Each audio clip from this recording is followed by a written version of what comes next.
Welcome to Yoke, Rehashed, Generation Next, with Larry Tazuma and Summer Wynn. Yoke is back. Welcome to the OG YOK Generation Next podcast. We have an amazing friend of ours named LANI LOLONG. She's Filipina and she's a fashion designer and screenwriter up and coming. And we will hear her story because it's so amazing that she came over from the Philippines by herself. And then she decided to stay and create a life for herself. And she is so courageous. No one knows this story yet. And everybody also has their own story, I'm pretty sure, especially during these times. But I am so proud of having her as my guest.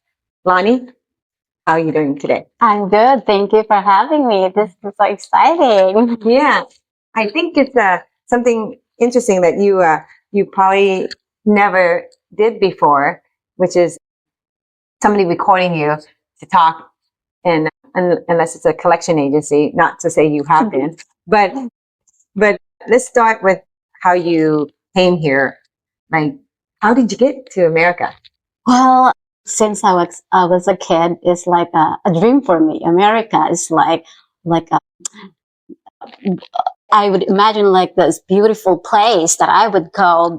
So since I grew up in the Philippines, it's really a really poor village. My sister's boss offered me to come to United States, and that it like, I take that opportunity to come here to United States.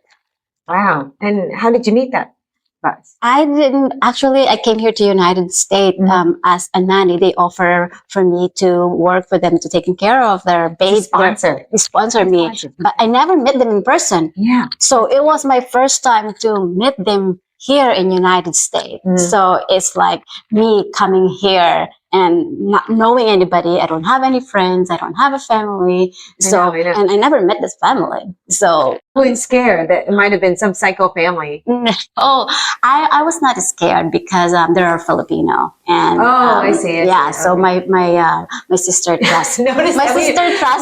Oh, okay. Notice we're not scared of any Asian psychos.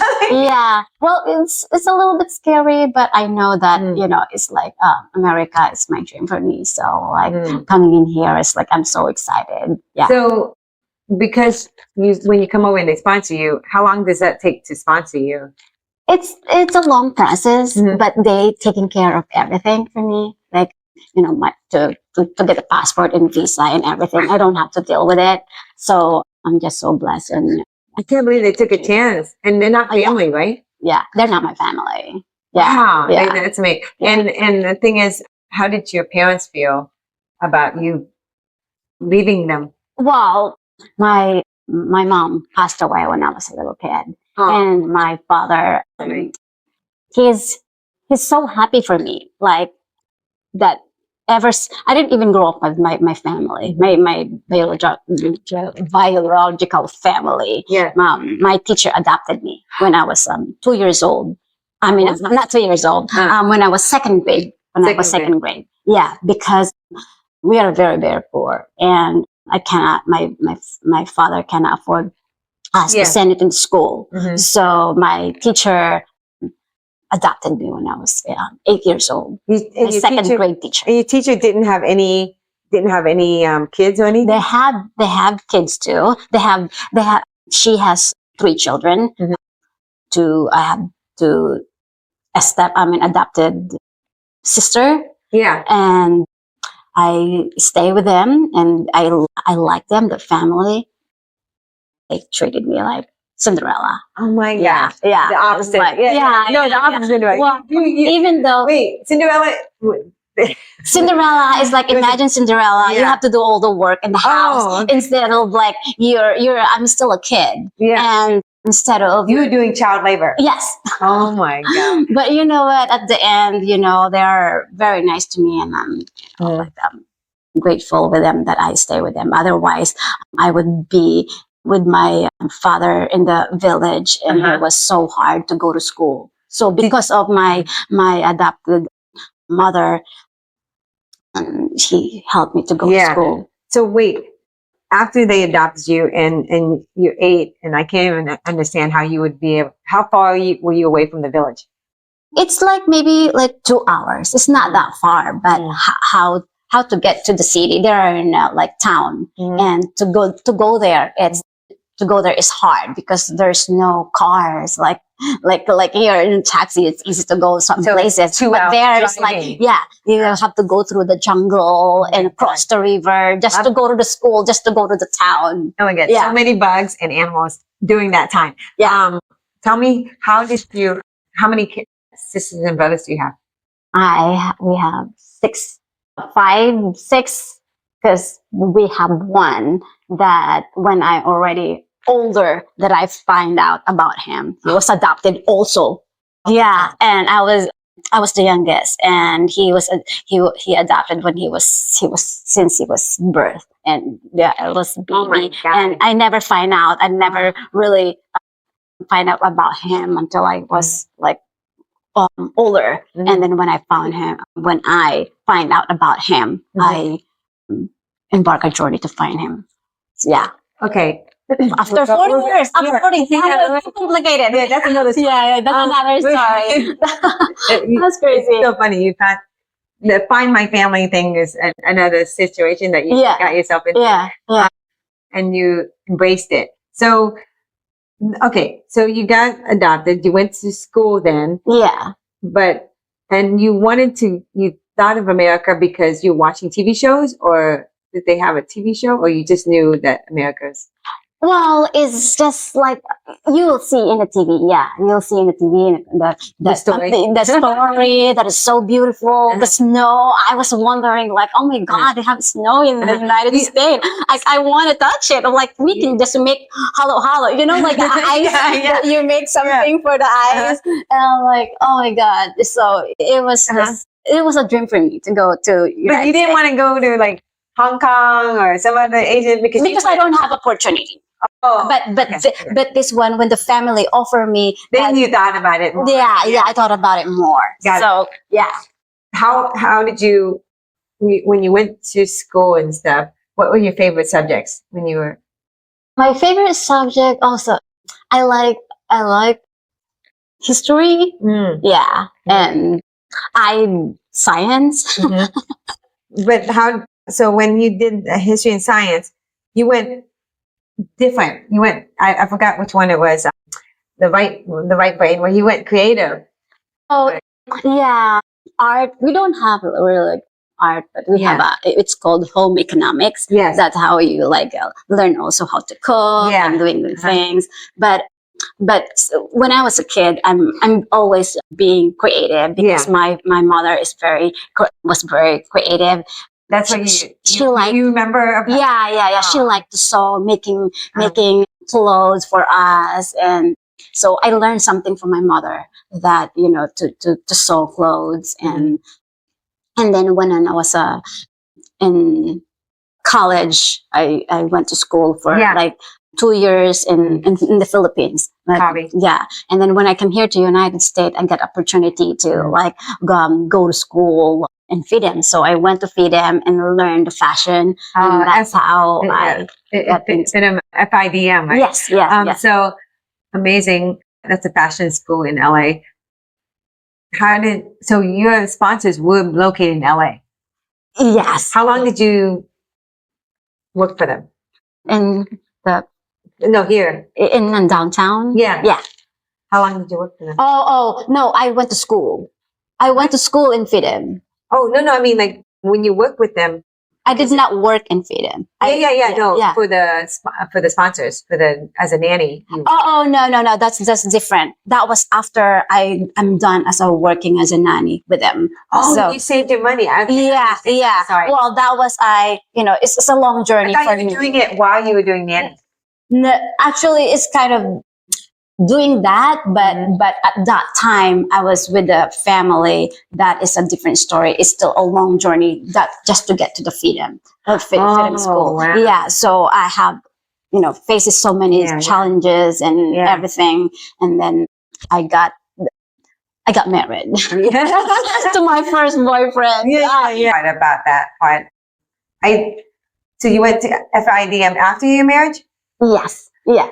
So you're using all your time of getting all these things done, right? Yeah. Because when you flew over, I'm going to go back. When you flew over to America, it's your first plane ride. Yes. Can you describe to me how that felt? Oh my God, that is amazing. I cannot even sleep. Well, everybody was sleeping. I was like looking in the window because it's just so beautiful. Like, I can't believe that I'm in the plane. Yeah. So I like, my sister told me before that we were wonder like what the clouds look like. So how it feels like to be in the airplane. So I was like, oh my God, I'm there. I feel it. It's just unbelievable. How did you stay in touch with your family? Just like writing letters? Yeah. Before it was writing letters, but then Facebook came. Yeah. So it's so exciting. We were exchange messages in Facebook, and then finally like see each other, and that's I'm jumping on this, but when did you get to see them again? The last time I see them, it was like maybe the first time, I should say, after you already moved here, you worked and you. Oh, that was a long time. I didn't see them for like maybe 10 years. Okay. Because I came here to United States and I had, I stayed with the family for 2 years as a nanny. And then they said, okay, you have a chance to, like stay here, but we cannot take care of you anymore. So you have to take care of yourself. So you either go back to the Philippines or stay here, but you have to. They only needed you for 2 years? Yeah, they only needed me for 2 years because the baby goes to school and they don't need me anymore. So I have to. I can't imagine them doing all that stuff for just 2 years. Yeah, so I don't have a paperwork for like for like 10 years, and then it was hard. It was hard. It was like really tough, but I faced so many like challenges and like. Well, I don't want to give you any. Trauma about it. Yeah, uncomfortable for you, but can you give me one challenge that you thought was like that you were able to, go over? Overcome. Yeah. So the biggest at that time for me is like I don't have any family. I don't have friends. Well, I met some friends by then. Yeah. But it's different when your family taking care of you. And I live alone and. I got sick and like I was crying. It's like, oh my God, I don't know. Gosh. I was like, I don't have a family, and it was like it's so hard. And like I lost my family that I worked for. Sponsored me, and they moved somewhere, and they're like my family to me, and like it's just so hard. Now I'm just making me cry. Okay. It's fine. So, anyways, that is the hardest part for me at that time. But then I always think positive, and I was just thinking like, okay, I'm here now in United States. I have to like this is my dream to be in here, and I have to look for another opportunity to find a job and find But I always like look positive and that makes me like the attitude. So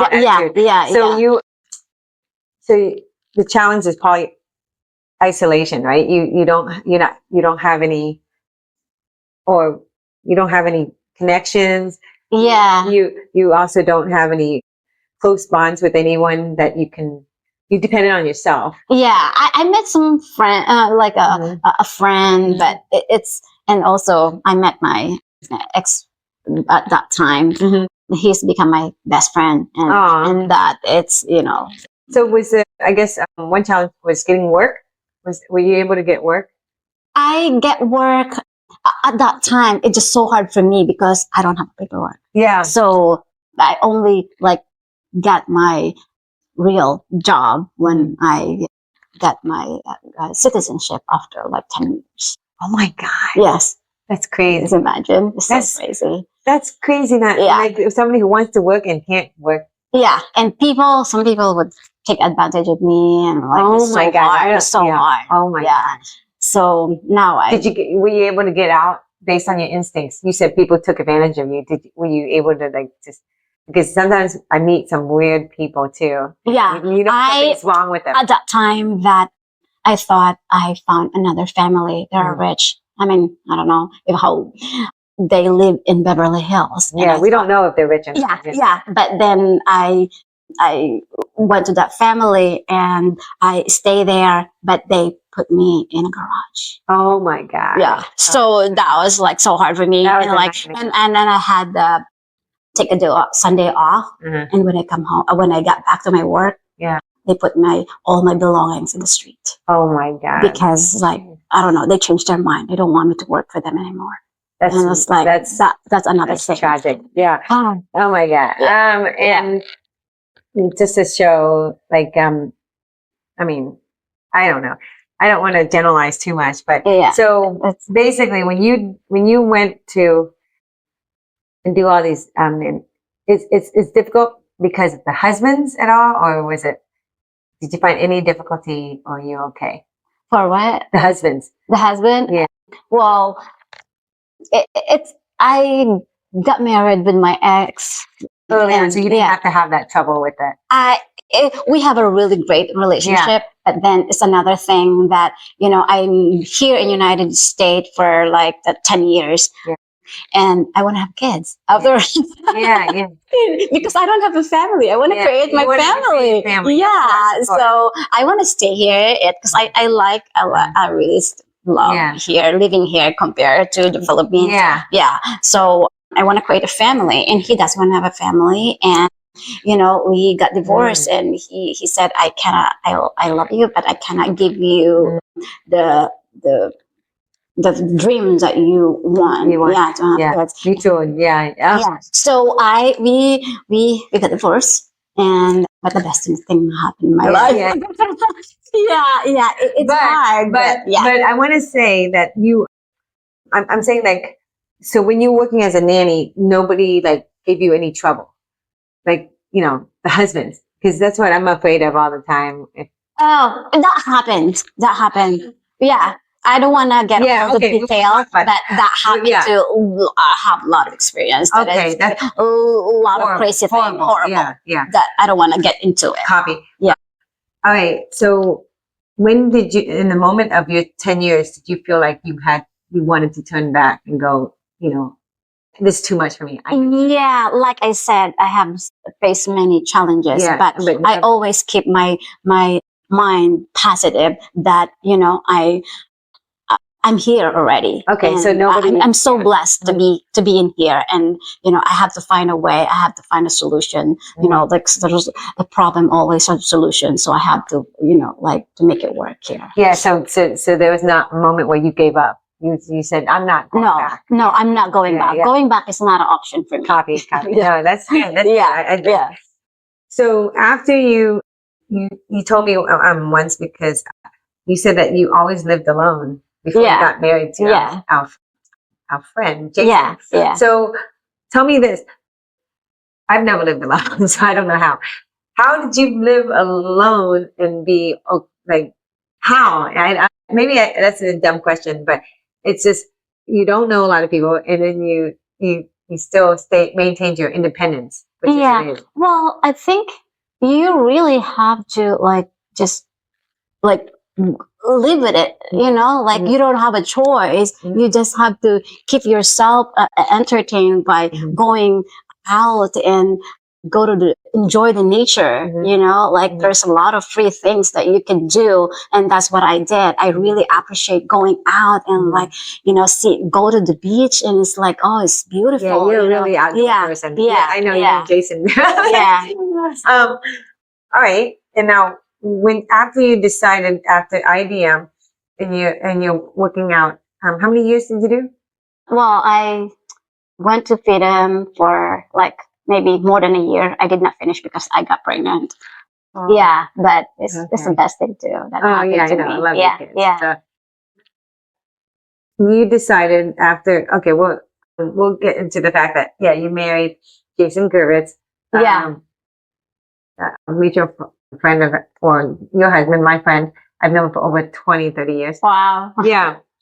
And you know him more than I know him. Yeah. Well, I mean, he's extremely creative. and he has he's very ambitious and very sort of in his dream, and it actually matches your ambitions too. Yeah. You both have, usually couples, not both of them are not ambitious. It's always one person who's a little more stable and stuff. Yeah. And you guys are always fearless. Like you guys are hiking with your kids on the cliffs, and you guys are doing wild stuff that John Paul and I never do outdoors.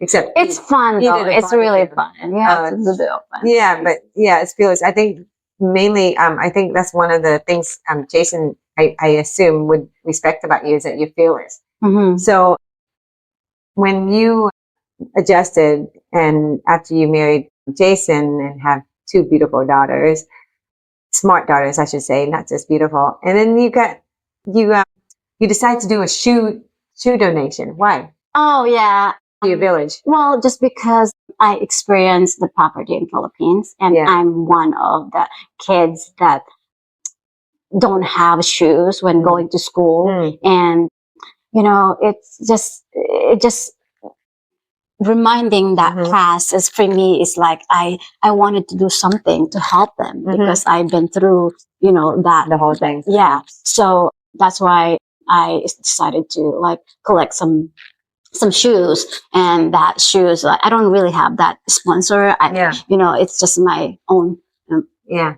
money. Yeah. And I would just shop in the thrift store, or some of my friends, family, they donate some shoes or some money to get. It's an interesting donation because a lot of people do toys. Yeah. And money, of course. Yeah. Yeah. But shoes is such a basic need that I can't believe that you bought on donations for that. I can't even comprehend people who don't have shoes. Yeah. Well, I still remember, like, it's just crazy that, the school, the elementary school, they have a photo shoot every year in the grade school or every year. And my first grade in school, we have a photo shoot, like a group photo with the kids, with the teacher.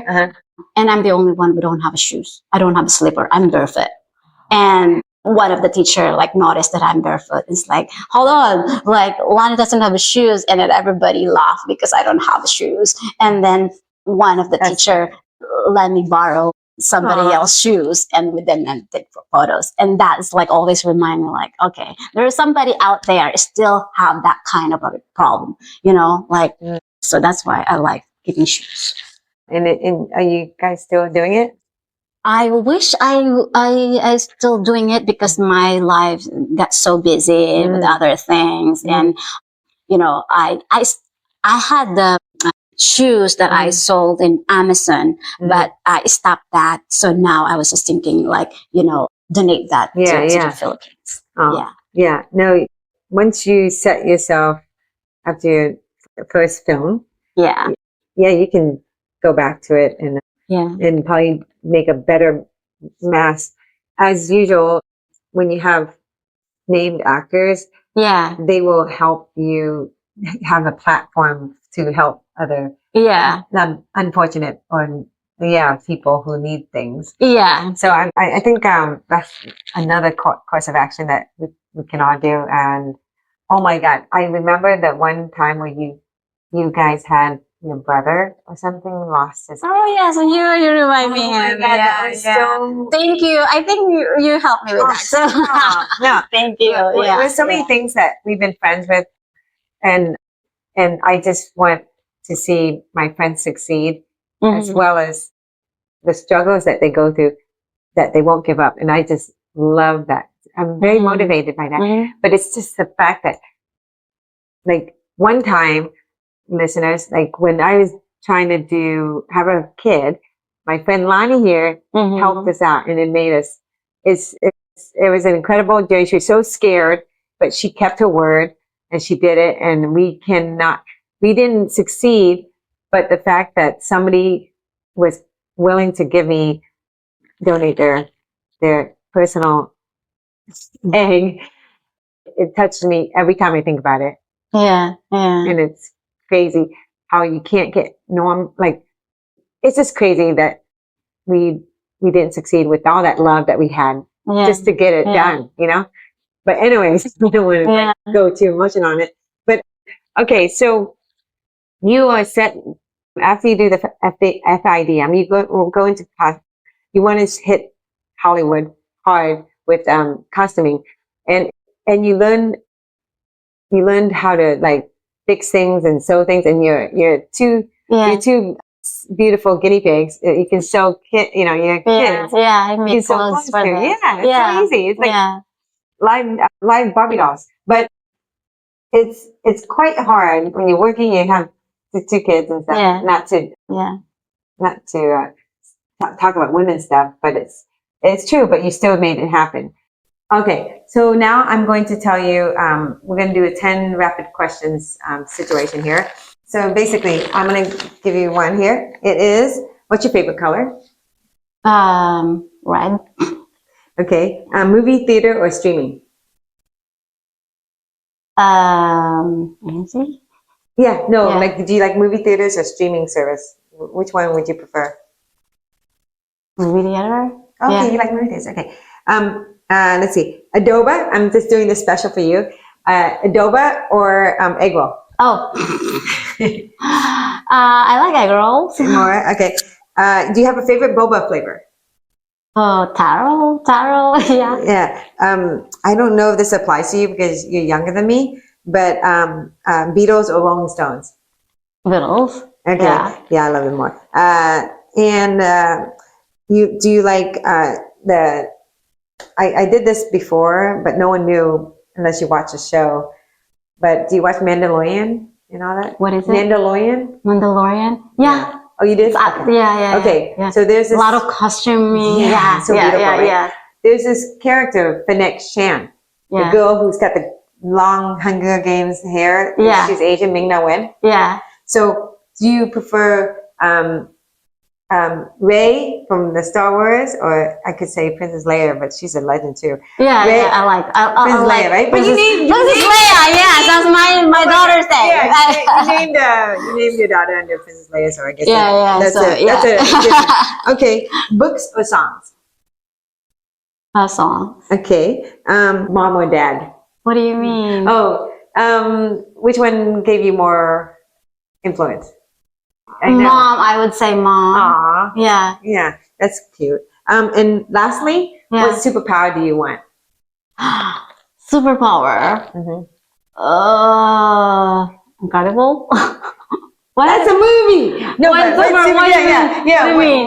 what superpower would you want to have to do what you need to do or live your life and stuff? Well, like I said, I want to be like incredible, like flying. Okay, so flying.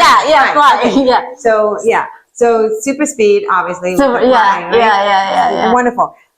So thank you, Lani, for doing this interview and giving us your time and thank you. Your special story. Now we will come back with Lani in a year or so after she finishes the film and see where she's at. Yeah, let's see where she's at emotionally, mentally, and how the process is when she's writing about her story, her amazing story.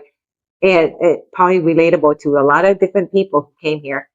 And we welcome you to bring your story to life and support it wholly. And thank you to anybody who listens to us, and grateful for Jason Gurvitz and OG YOK magazine, and Tommy, Tam, Mary Tizuma, Tin Yen, and the whole group. Amy, of course, Amy Lee, To Lee Stevenson. She helped us have this location to film or record. Thank you very much, guys, and have a wonderful weekend. Bye. Stay tuned for the next episode. Pop the yolk and spread the love. Yolk is